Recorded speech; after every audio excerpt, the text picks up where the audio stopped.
Josee, the tiger and the fish. I've had 40 minutes roughly after watching the movie on the way home from the city to Parramatta and catching another in a bus to North Parramatta. I've had a bit to let it sit. Really should. First of all, should you go and see this movie? Yes. I'll give you a thing. I'll divide it up. It's like if we divide it into three acts, by the end of the first act, I wasn't really feeling the movie. Mainly because I was really frustrated with Josee herself.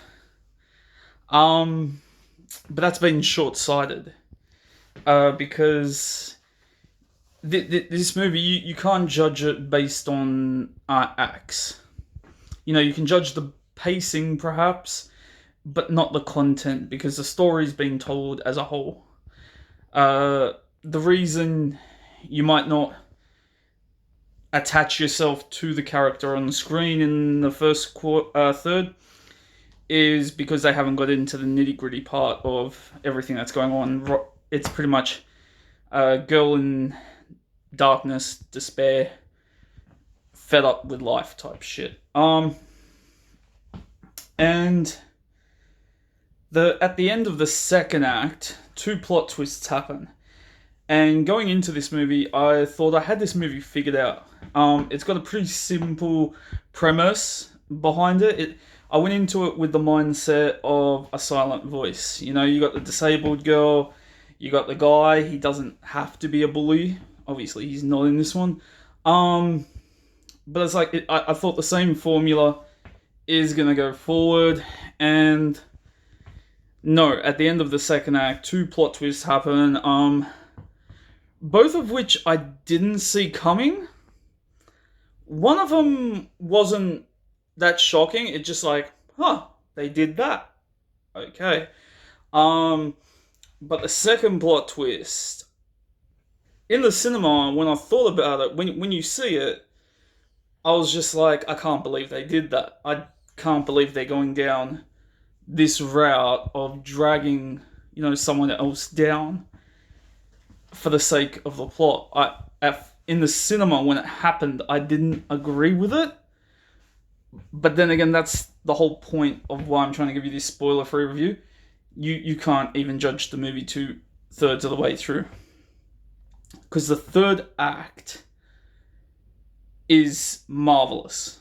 And you'll love it, because everything comes together. It's not like... It didn't turn out like A Silent Voice. It's got a different message behind it. Yes, romance. Yes, I've seen some people being... It's kind of a spoiler, but if you've seen the trailer, you pretty much predict who ends up with who. And people were just like, someone said, I don't know if I approve of her falling in love with the caretaker. I would like to say this to people who even think about that for a second.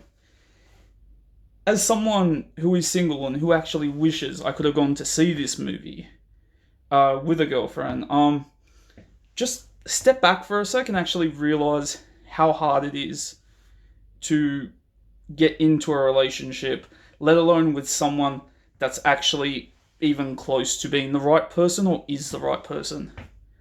The odds in life, 1 in 1,000, 1 in 10,000. It's like a lot of people get into relationships where they sacrifice so much because things don't click. So you know what? If Josee and I struggle to say his name. I'm just gonna say what she calls him in the movie, caretaker. You know what? If they fall in love, if it works, if they click, who are you to say they're not? There isn't any age difference in that regard. They're in a good age difference, and finding love is a very hard thing. Also, yes, there is a love triangle.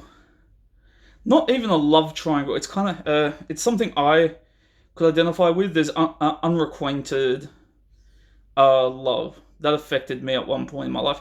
It sucks. And it's very hard to stay friends after unrequited love.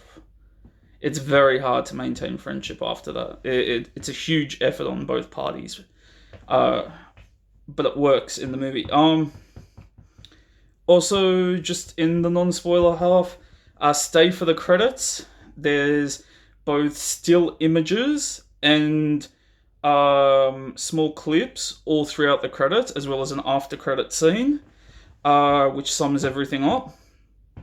Because the whole time I was watching the credits, I'm like, is this going to happen? Is this going to happen? Come on, get to it. And when the credits finished, it's black for a bit, and I was just like, really? You just left it like that?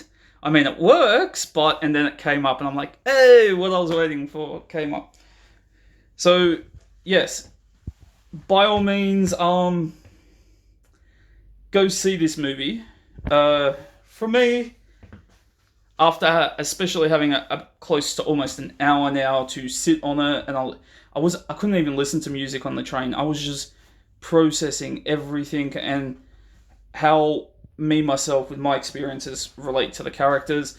I gave A Silent Voice 9, and your name's in a 9.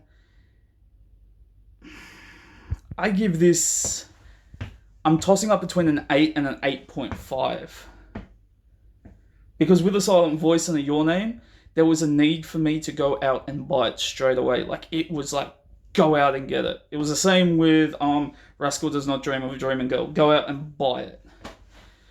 This one, even now, I'm like, will I buy it on Blu-ray? It's a maybe. I can see the reasons why I will, and I can see the reasons why I wouldn't. So I'm going to give it an 8 out of 10.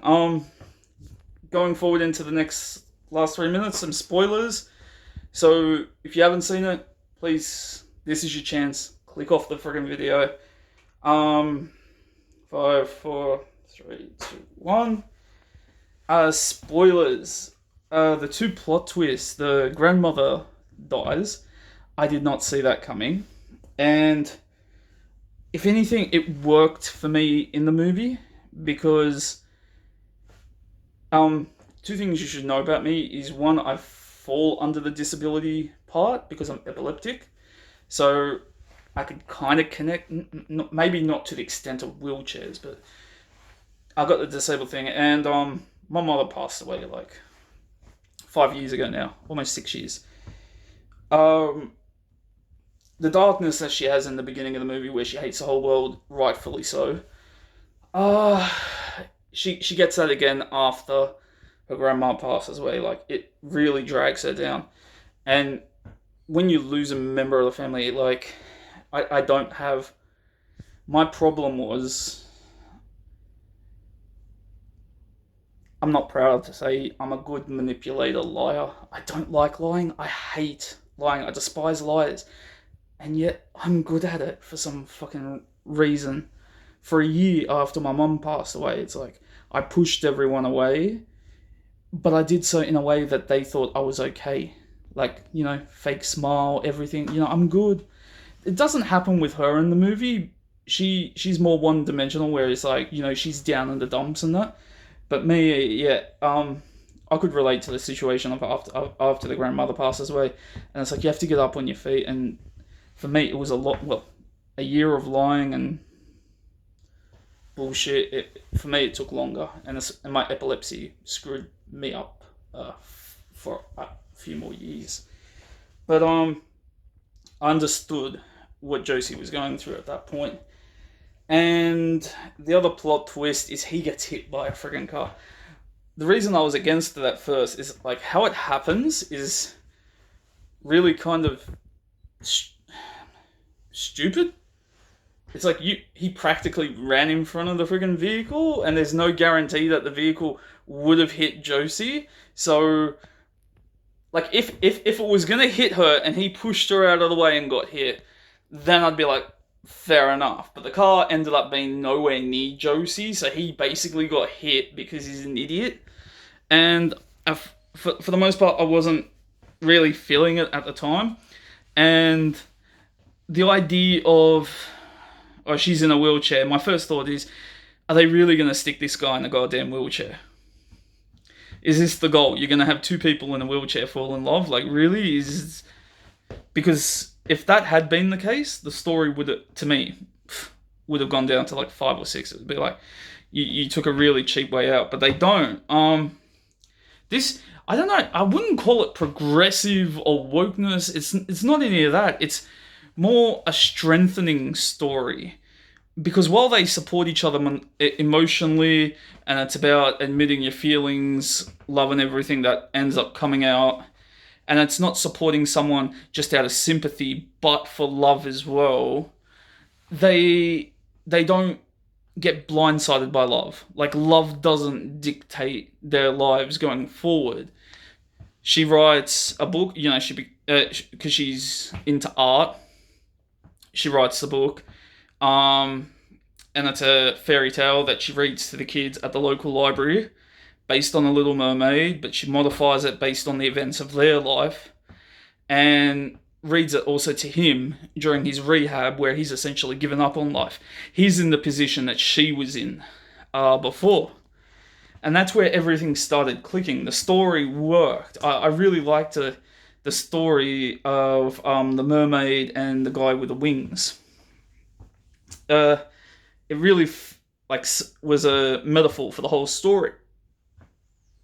And then there's him getting back on his feet. It's like, with one person, even just one person outright supporting you, needing you, and doing that, you can get through like rehab, get back up on your feet. I related to that. I've been like in dark spots, not with drugs, rehab, or anything, but I'm going to be in rehab soon. I'm having surgery on my shoulder, so that's gonna bloody have rehabilitation afterwards at the end of the year. I'm not looking forward to that. But basically, she goes on to be independent in her life, and he goes on. He doesn't stop following his dreams, despite what happened. This story could have got really dark and been like, despite the fact that you can walk again, it doesn't mean you can dive again as a diver. That's what I really thought it was going for. But they do a bit of a happily ever after sprinkle on it, which I'm okay with. It's possible. He ends up going to Mexico, doing his studying abroad, and that's what the after credits scene is. He comes back during a break, surprises her, and it's just like they're still having this long distance relationship, and obviously, once he's finished his study abroad and he's ready for a job and everything, obviously he's going to come back. It's satisfying. The third arc, as well as the credit scenes, sum up this story really well, and that's why I may not buy this on Blu-ray, but definitely this is a great movie. I just felt that, how I'm going to end this up, is I didn't feel attached to the characters in the first third of the movie. I didn't feel any emotional connection. I just didn't care. But by the end of the second arc, I was invested, bit confused, but the third arc brings it all together in such a beautiful way, and with personal experience as well, I enjoyed the movie a lot more when it came to the third arc. So that's both my non-spoiler, spoiler review for Josee, the Tiger and the Fish. And it's funny, the tiger part of it also can mean multiple things. It can mean the tiger at the zoo, it can be mean people that you just meet in everyday life and everything. Yeah. Let me know what you think.